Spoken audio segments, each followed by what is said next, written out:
تعالوا نشوف حكاية 5 فترات ببطولة الاتحاد، بطولة مجنونة في عالم المصارعة الحرة. النهارده هنرجع بالذاكرة لأيام العظمة مع أبطال ال WWE اللي عملوا تاريخ. استعدوا الرحلة جامدة جدا هتشوفوا فيها الأبطال اللي هيمنوا على لقب اتحاد ال WWE. فيلا بسرعة كده من غير أي كلام كتير، يلا نقلب في صفحات تاريخ ال WWE. Every single one of you can relate to this because this is what's difficult about failure.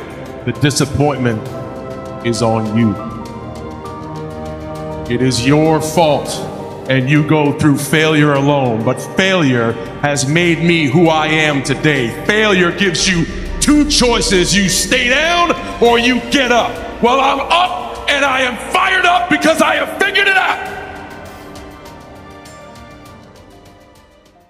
خلينا نبدأ رحلتنا من سنة 2005، السنة اللي شفنا فيها بداية صعود نجم يو كان سي مي جون سينا وفوز الأول بلقب ال WWE، ودي اللي ولعت شرارة في مسيرته الأسطورية. وبالمناسبة عامل لك فيديو كامل عن مسيرة جون سينا في الجزء الأول، فلو عاوز تشوف الجزء الأول هسيبهولك تحت في التعليقات أو في الوصف. في ريسل مانيا 21 في هوليوود، جون سينا عمل اللي ما يتعملش وكسب لقب ال WWE لأول مرة في تاريخه. اللحظة دي كانت نقطة تحول في مسيرة جون سينا وفي تاريخ ال WWE كله، بشخصيته اللي ما كانش ليها زي وطاقة مجنونة. كان سوبر سينا بسرعة بقى هو الواجهة الجديدة للاتحاد، وفي فترة حمله للقب ده واجه تحديات كبيرة واثبت انه يستاهل المكانة اللي وصل لها في القمة. بدأت عداوته مع نجوم زي كيرت انجل وايدج في الفترة دي، وده اللي حط الاساس لمسيرته المليانة انجازات والقاب.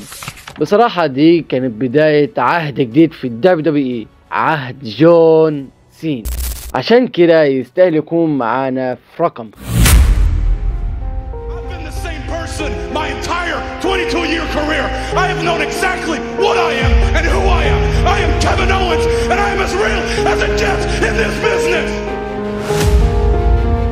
I'm sick of people making stuff up just to get a cheap reaction.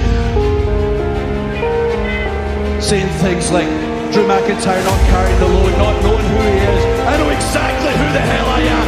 Someone recently called me the Chosen One. I was the Chosen One 15 years ago. Then I got fired. Then I had to work my ass off, earn my way back to this company. I didn't call WWE. They called me.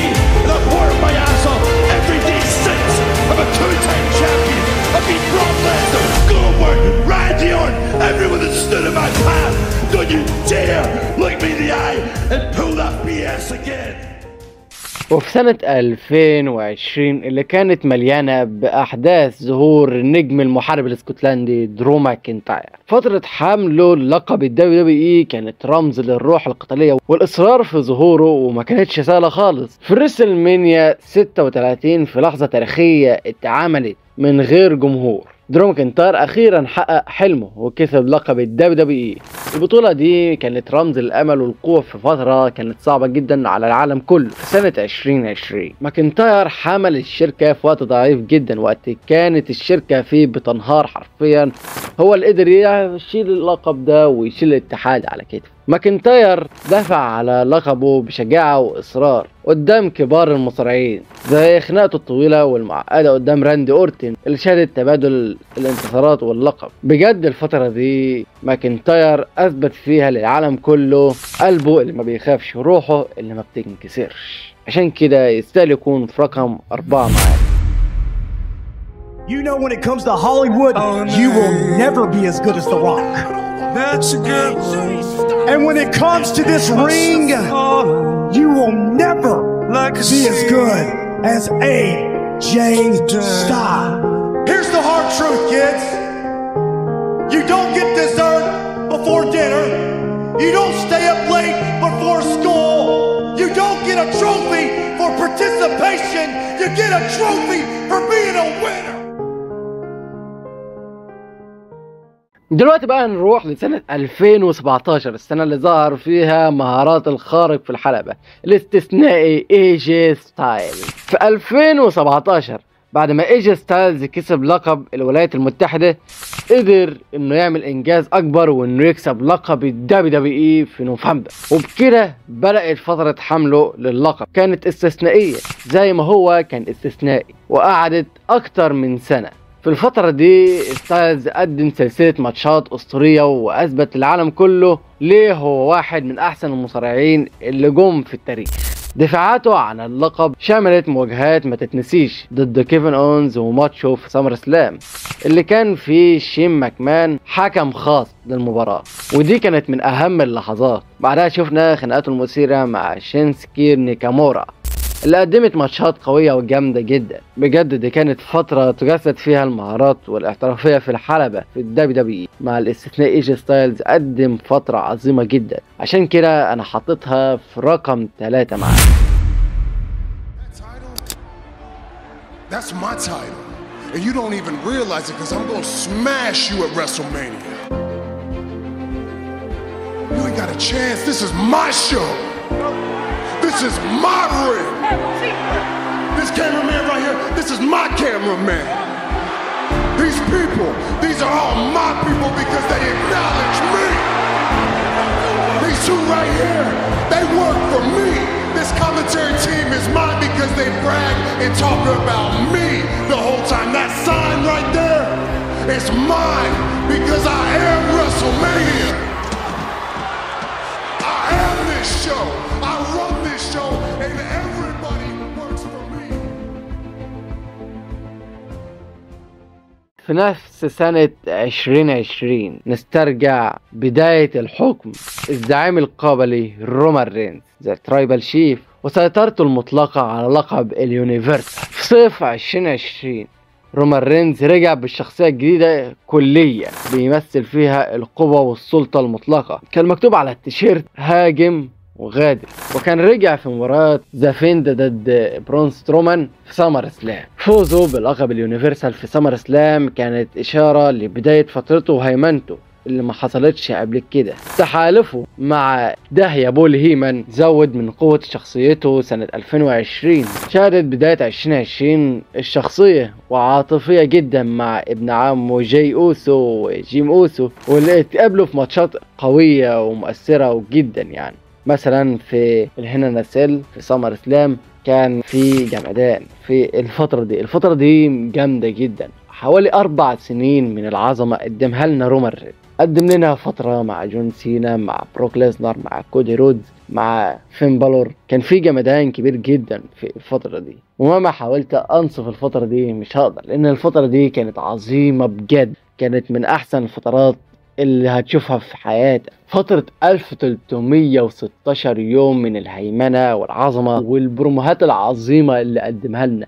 قدم لنا بروموهات عظيمة، ماتشات جامدة جدا، نهاية أسطورية جدا، بداية شخصية كانت فجرة جدا. كل حاجة في الشخصية دي وكل حاجة في الفترة دي كانت عظيمة. قدم قصص مستحيل نشوفها في الفترة اللي احنا فيها دلوقتي مع الدبليو دبليو اي، فعشان كده انا حطيته رقم 2 معانا. بجد الفترة دي كانت اعلان رسمي عن وصول رومان رينز للمستوى الاساطير حرفيا، عشان كده هيستاهل يكون في المكان ده. You're back. I don't care if you work here 16 days a year, 365 days a year. You could be Santa Claus and have his schedule. You could 1 day a year. I'll still kick your ass. I don't care how many movies you film every year. I know how hard that schedule probably is. But every time you come back, whenever you decide to grace us with your presence, I'm gonna kick your ass. Because this isn't Candyland. I'm like nobody you've ever faced before. You can make fun of the color of my t-shirt, and you can talk about pie, and you can sing songs, and you can rhyme, and you can do your tired, lame-ass shtick. I just want you to know that come Royal Rumble, I'm gonna kick your ass because I'm the best in the world. You're playing Little League with your little insults and your rhymes and your millions and millions and your finallys, and I'm in the big leagues and I'm swinging for the fence. Come Royal Rumble, when you step in the ring, your arms are just too short to box with God. واخيرا هنروح لسنة 2012، السنة اللي كانت فيها حكاية تانية خالص مع احسن مصارع في العالم، البيست ان ذا وورلد سي ام بانك، وفترة حمله للقب الدبليو دبليو اي اللي قعدت 434 يوم. دي ما كانتش مجرد فترة بالبطولة، دي كانت ثورة فكرية في عالم المصارعة كله. بعد ما بانك كسب اللقب بطريقة فيها كلام كتير في سمر سلام 2011، دخل سنة 2012 هو شايل على كتفه مسؤولية تغيير شكل اللعبة. كلامه اللي كان زي رصاص على المايك ومفهومه المختلف للبطل هو اللي خلى الفترة دي مميزة جدا. بانك دافع عن لقبه بشراسة قدام كبار المصارعين في الدبليو دبليو في ماتشات ما تتخيلش فيها إلا الإثارة والجدل.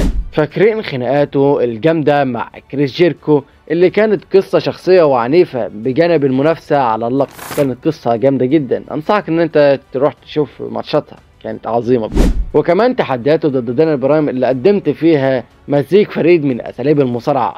بصراحة فترة حمل اللقب دي ما كانتش بس طويلة، ده كان ليها تأثير كبير على ثقافة المصارعة كلها. مين ينسى ماتشاته مع جون سينا؟ مين ينسى الفترة دي؟ الفترة دي كانت عظيمة بجد، كان ليها معنى تاني، حرفيا معنى تاني انك تشوف سي ام بانك بال 434 يوم دي.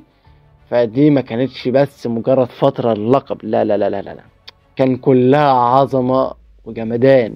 الحكاية اللقب دي حكاية طويلة وعاوز لها فيديو لوحدها عشان تعرف تفصلها لوحدها. فيعني باللي انا شفته بال 434 يوم ديت كانت فترة يعني مش مجرد فترة هيمن فيها بروموهاته وماتشاته والكلام ده، يمكن اقل من رومان رينز، لكن تأثيرها كان عظيم جدا. من بداية الأسطورة جون سينا لقوة بانك الفكرية لمهارات ستايلز الاستثنائية لشجاعة ماكنتاير وسيطرة رومان رينز القوية.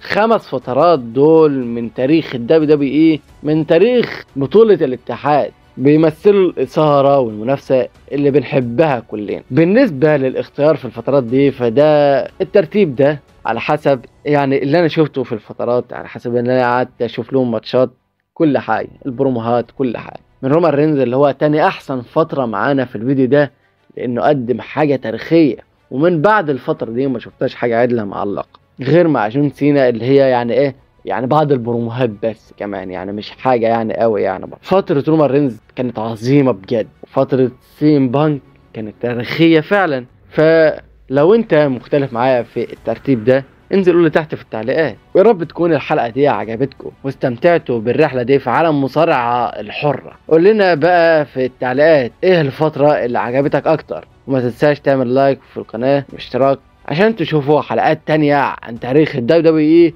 اللي هتعجبكم اكيد. وزي ما بقول في كل حلقة اشوفكم الحلقة الجاية، واحلى سلام.